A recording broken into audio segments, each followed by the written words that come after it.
Monsieur Robbins, bonjour, Bonjour, enchanté, et puis bienvenue écoutez, à Aérocollector 2025. Il merci. y a deux sujets sur lesquels j'aimerais bien vous interroger. Le premier, c'est votre édition, et ensuite, c'est cette pièce rare. Dites-moi plus d'abord sur Skalchef, qui est votre .eu, pardon, qui est votre édition. Et j'ai Ben, l'impression que voilà, bon, il y a un oui, certain oui. nombre d'ouvrages déjà présents. Sky Shelf, c'est une maison d'édition, mais une maison d'édition de niche. Elle est née de l'idée de trois personnes, de trois Européens, un Belge, votre serviteur, D'accord. un Italien et un Français. Et Un beau projet européen. c'est un vrai projet européen, oui, oui. Et l'idée, à l'origine, c'était de donner une deuxième vie à des éditions aéronautiques qui n'existent plus. D'accord. Des ouvrages épuisés, des ouvrages qui sont tellement vieux que plus personne ne les connaît, et de faire ça à travers le numérique, à D'accord. l'origine, Ok. l'édition numérique.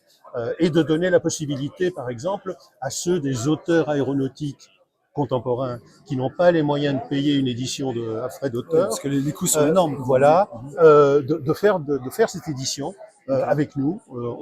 On les aide, on les prend en charge et on le fait. D'accord. Et ça a donné des résultats tout à fait intéressants. Quand je dis des livres, donner une deuxième vie à des livres épuisés, par exemple, vous avez ce livre-ci Oui. qui est qui s'appelle Les mystères de la guerre aérienne. Alors, les mystères de la guerre aérienne, ça a été écrit par un journaliste qui s'appelle Jacques Mortan. Imaginez-vous, nous sommes en 1907. Jacques Mortan est un journaliste sportif spécialisé en cyclisme dans un quotidien parisien. Et sur un meeting d'aviation à Issy-les-Moulineaux, il rencontre Guilmer, qui à l'époque n'était pas encore militaire, n'était pas encore le grand as qu'on On connaissait. connaît, oui, bien sûr. Guilmer gagnait péniblement sa vie en faisant des acrobaties aériennes. Il rencontre Guilmer, il s'enthousiasme pour l'aviation. Et ce monsieur, pendant la Seconde Guerre mondiale, va publier chaque semaine un hebdomadaire qui va s'appeler La guerre aérienne illustrée, qui va parler de toutes les choses de l'air pendant la Première Guerre mondiale, en Incroyable. direct. Ouais, ouais. Une publication absolument extraordinaire. Par après, il est mort en 1937, par après il a publié une quarantaine de livres qu'on ne trouve plus, et Les mystères de la guerre aérienne, c'est un de ces livres qu'il a publié et qui parle d'une chose absolument passionnante, c'est toutes les missions de pose et de dépose des agents français derrière les lignes allemandes par les biplans pendant toute la Première Guerre mondiale. Ah oui, Il y a des choses passionnantes. Ce sont des là-dedans. témoignages d'histoire. Des choses fabuleuses. Ah ouais, ouais. Il a écrit sur le front de l'Est pendant la Première Guerre mondiale en Roumanie, les corps expéditionnaires français de Salonique, des choses tout à fait étonnantes. Et donc, c'est ça que Sky Shelf, à l'origine, a voulu Remettre au goût du jour, remettre au goût du jour. refaire circuler. Absolument. C'est ça. Ouais, Et ouais. nous avons par exemple des auteurs qui n'étaient plus publiés depuis un certain temps, comme Alain Cronier, qui est un des grands maîtres de l'édition dans le domaine des opérations de l'armée de l'air française en Afrique du Nord. Cet ouvrage a été publié dans les années 80. Il était épuisé, nous l'avons réédité, de même que 3 ou 4 autres livres d'Alain Cronier. Les livres bleus que vous voyez là sont des compilations sur des sujets bien déterminés, comme par exemple tous les prototypes français après la Seconde Guerre mondiale, qui sont parus dans une revue qui n'existe plus aujourd'hui, qui s'appelle Le Moniteur de l'aéronautique. Il y a eu une cinquantaine de numéros dans les années 70.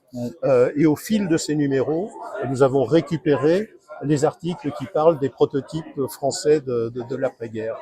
Et donc, c'est un peu le fil de l'édition de Sky Shelf.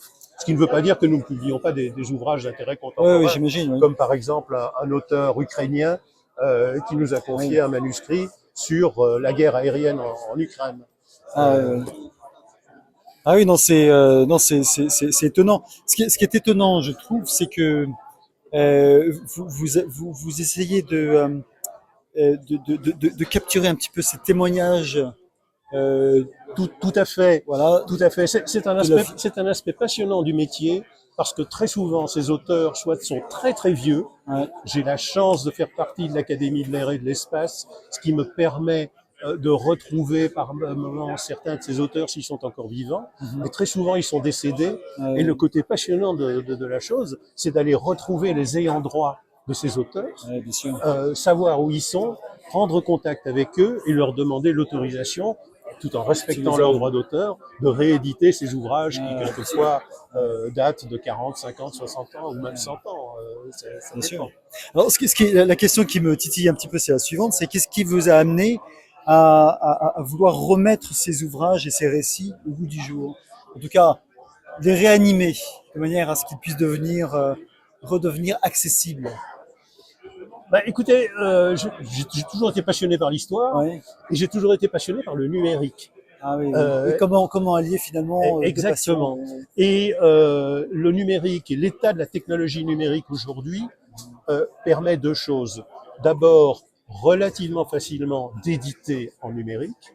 Et deuxièmement, l'impression numérique permet d'éditer sous forme papier des livres en très petit nombre d'exemplaires. Et donc, avec des moyens financiers relativement modestes, Oui, comme vous disiez. vous pouvez vous attaquer à des marchés de niche, faire des tirages qui paraîtraient ridicules dans l'édition grand public. Hein. Quelquefois, il nous arrive de tirer des livres à 100 exemplaires, pas plus. Mais pour des amateurs éclairés qui souhaitent vraiment avoir des livres dans ce domaine-là. Alors, je me permets de rappeler quand même votre édition. Donc, c'est Sky Shelf. En anglais, les rayonnages du ciel, Voilà. la bibliothèque Sky du ciel. Shelf, exactement. Sky comme le ciel, shelf c'est comme une étagère. .eu. Voilà.